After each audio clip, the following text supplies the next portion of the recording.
Good morning dear students. आज हम लोग सांख्यिकी की एक नई विधा है वो सीखने जा रहे हैं। आपके 12th कक्षा के जो कोर्स में सहसंबंध एक टॉपिक है और सहसंबंध में स्पीयरमैन का कोटि सहसंबंध आपके आया हुआ है। सहसंबंध का मतलब है दो चर के बीच में आपस में क्या रिश्ता है। जैसे एक स्टूडेंट है, जैसे भूगोल के अंदर उसके पहले टेस्ट से 10 नंबर आते हैं, दूसरे में 15 आते हैं, तीसरे में 20 आते हैं। इस तरीके से उसके जो नंबर होते हैं उसके तुलनात्मक दूसरा कोई विषय है, उसका आपस में क्या रिश्ता है। जैसे जैसे भूगोल में बढ़ रहे हैं वैसे वैसे ही अगर अर्थशास्त्र में बढ़ रहे हैं, दोनों में ही अगर बराबर बढ़ रहे हैं तो जो उनका आपस में रिश्ता है, जो संबंध है, वो है धनात्मक। अगर एक विषय में बढ़ रहे हैं और दूसरे में घट रहे हैं तो इस प्रकार का जो सहसंबंध होता है दो विषयों में आपस में, वो होगा ऋणात्मक सहसंबंध। सहसंबंध का अगर आप बिल्कुल सिंपल भाषा में समझना चाहें तो जैसे पति पत्नी की शादी होती है, पहले दिन से लेकर जैसे जैसे उनकी उम्र साथ में गुजरती है वैसे वैसे उनका रिश्ता घनिष्ठ बनता रहता है, तब उनका सहसंबंध होगा वो धनात्मक होगा। और शादी होने के बाद, शादी होते ही आपस में बहुत ज्यादा घनिष्ठता थी, प्रेम, लेकिन जैसे जैसे दिन बीतते जाते हैं आपस में एक दूसरे से टकराते रहते हैं तो वो हो जाता है ऋणात्मक सहसंबंध। इसमें ध्यान रखना है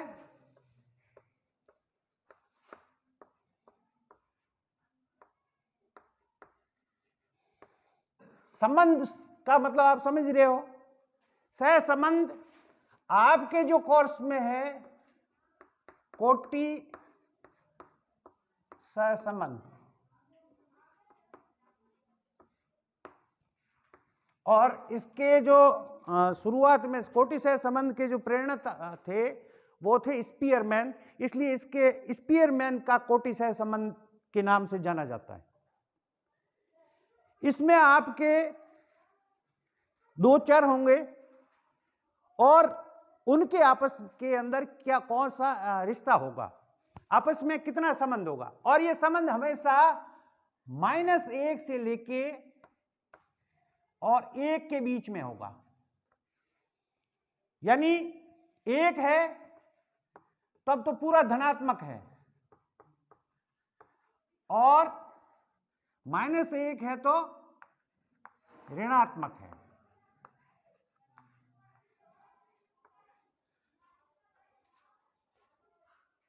सहसंबंध आपस में धनात्मक या ऋणात्मक हो सकता है।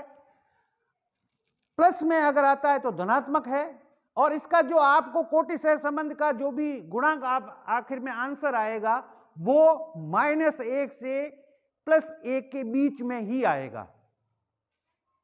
ठीक है, इसका जो आंसर होगा -1 से लेके -1, फिर -9, सॉरी -0.9, -0.8, -0.7, -0.6, वहां से लेते हुए फिर 0, फिर 0.1, 0.2, 0.3, 0.4, 0.5, 0.6, 0.7, 0.8, 0.9 और 1। यहां केवल उत्तर इतना ही है, इसके बीच में ही उत्तर आएगा, ये आप कंफर्म हो जाएं। अब जैसे कि एक प्रश्न है, क्योंकि अपना ज्यादा समय अपन नहीं लेते हुए सीधा एक प्रश्न लेते हैं और फिर उसका गुणांक ज्ञात करते हैं। एक प्रश्न है, निम्नांकित आंकड़ों से स्पीयरमैन का कोटि सहसंबंध की गणना कीजिए।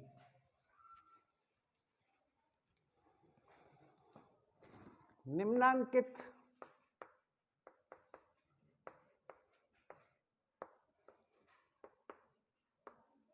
आंकड़ों के लिए कोटि सहसंबंध ज्ञात कीजिए।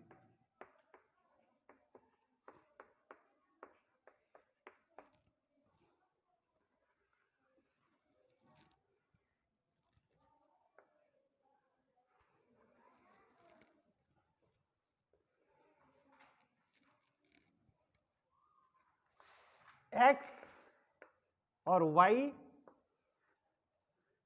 इसमें आपके 2, 4, 8, 12, 0, 6, 20, 24, 12, 16, 16, 18, 6, 8, 18, 20, 9, 9, 10, 10। ये प्रश्न है, माना कि ये प्रश्न आपके एग्जाम में आता है, तो हम लोग इसको कैसे सॉल्व करेंगे?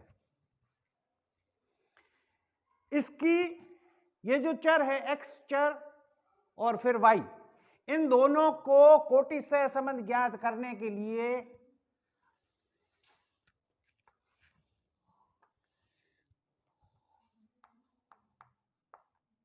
ये y x और ये y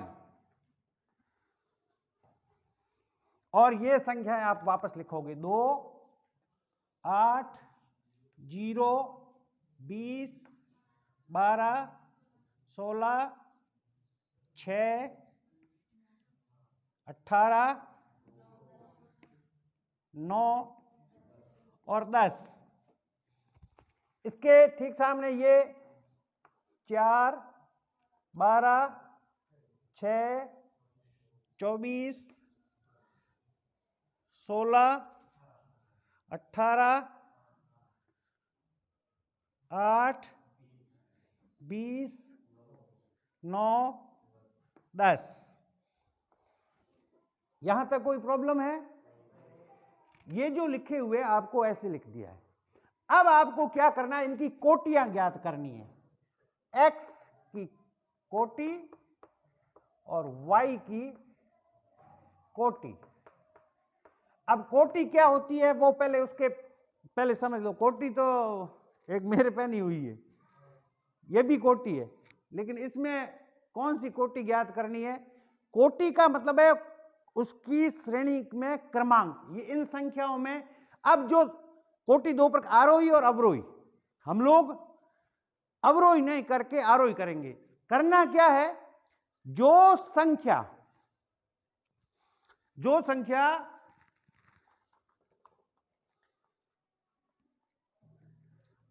सबसे बड़ी है उसको 1 नंबर देंगे।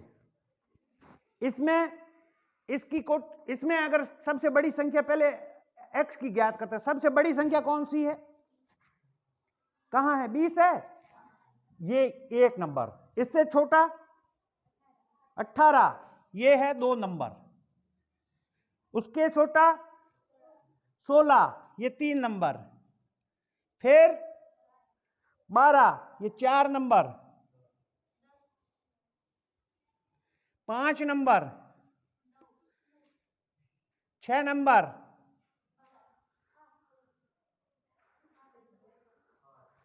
ये 7 नंबर, ये 8 नंबर, 9, 2 है, 0 कहां है? ये 0 है, ये है 9 नंबर, ये 10 नंबर। यानी जो सबसे बड़ी संख्या है उसके सामने आपको उसको अवरोही क्रम में लेना है। जो सबसे बड़ी है उसके सामने 1 लिखोगे और जो सबसे छोटी है उसको अंतिम अंक होगा और उसी क्रम में चलेगा। तो कुल ये n जो है बराबर 10 है। या n यानी कुल कितनी संख्याएं हैं? 10 है। अब उसी तरीके से y का लेना है। y में सबसे बड़ी संख्या कौन सी है? 24, 1 आ जाएगा। उससे बाद ये आ गया 2, फिर ये आ गया 3, फिर ये आ गया 4, फिर ये आ गया 5, फिर 10 कहाँ है? ये है, ये 6, फिर आ गया ये 7, ये आ गया 8, ये आ गया 9, और फिर ये आ गया 10। यहां पर तक की कोई समस्या नहीं है। अब आपको क्या करना है? डिफरेंस ज्ञात करना है। और डिफरेंस किसके बीच में? x की कोटि और y की कोटि के बीच में जो अंतर है वो इसके अगले कॉलम में ज्ञात करोगे। और अंतर क्या है? इसमें से ये निकालो। इसमें माइनस प्लस का कोई ध्यान रखने की जरूरत नहीं है, जितना भी अंतर है आपको लिखना है। इसमें 10 और 9 में कितने का अंतर है? 1 का। 7 और 5 में कितने का अंतर है? 2 का। 10 और 9 में कितने का अंतर है? 1 का। 1 और 1 में कितने का अंतर है? 0 का। 4 और 4 में कितने का अंतर है? 0 का। 3 और 3 में कितने का अंतर है? 0 का। 8 और 8 में कितने का अंतर है? 0 का। 2 और 2 में कितना अंतर है? 0 का। 6 और 7 में कितना अंतर है? और 5 और 6 में कितना अंतर है? क्लियर है?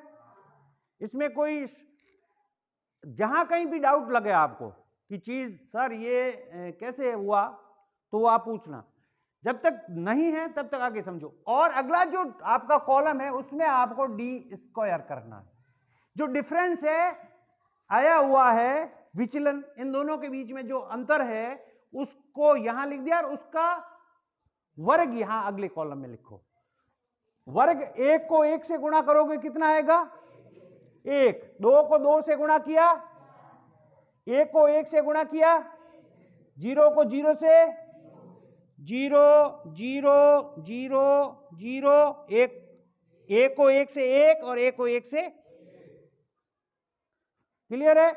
अब आपको करना है सिग्मा डी स्क्वायर, यानी डी स्क्वायर है उसको जोड़ना है। कितना हुआ?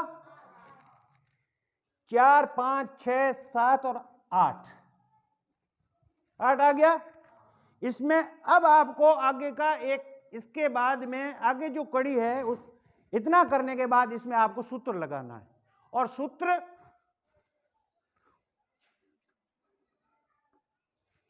सहसंबंध बराबर 1 माइनस सिग्मा 6 डी स्क्वायर बटा एन माइनस क्या रहा, ठीक है, एन स्क्वायर माइनस 1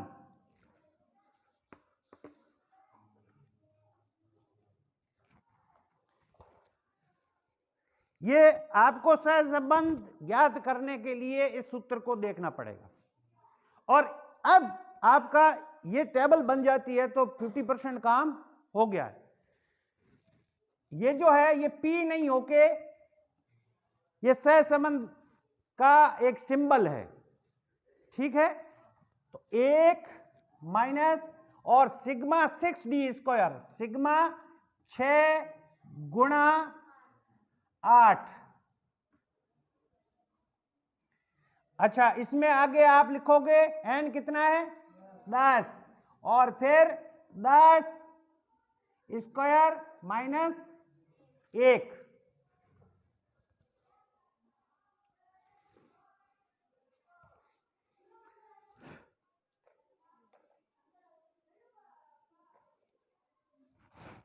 आगे करो, देखें इसको हल कर लोगे आप। इसको अगला प्रश्न मैं और दूंगा अभी, नहीं तो इसको आप करो। मैं इस टेबल को साफ कर लूं।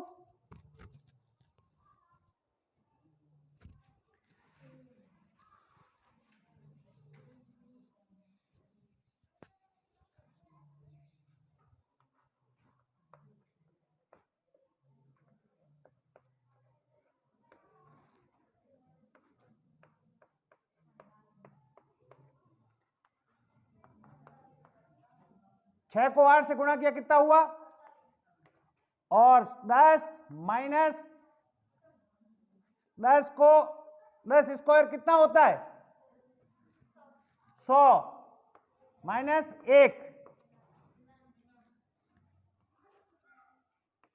1 माइनस 48 बटे 10, और इसमें से 1 गया तो कितना रहा पीछे 99।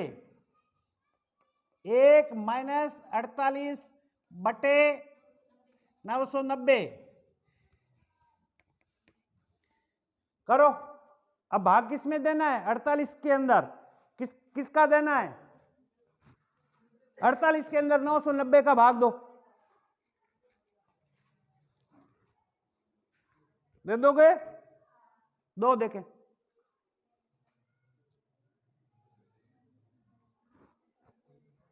अंतिम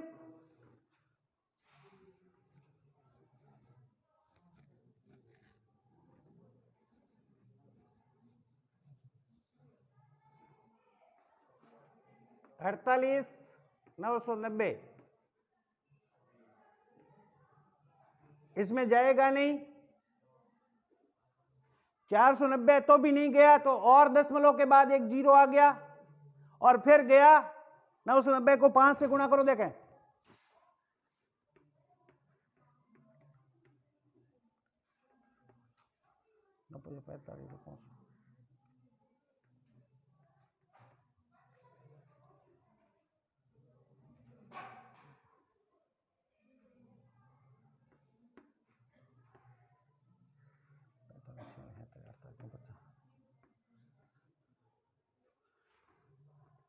चार दशमलव इसमें और आएगा आगे 4 बार जाएगा, तो कुल मिला के यही है।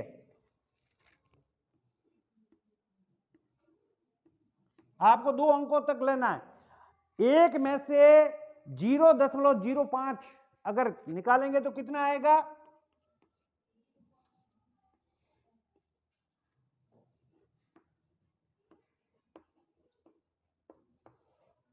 और ये इनके बीच में जो संबंध है वो ऋणात्मक है कि धनात्मक है, क्या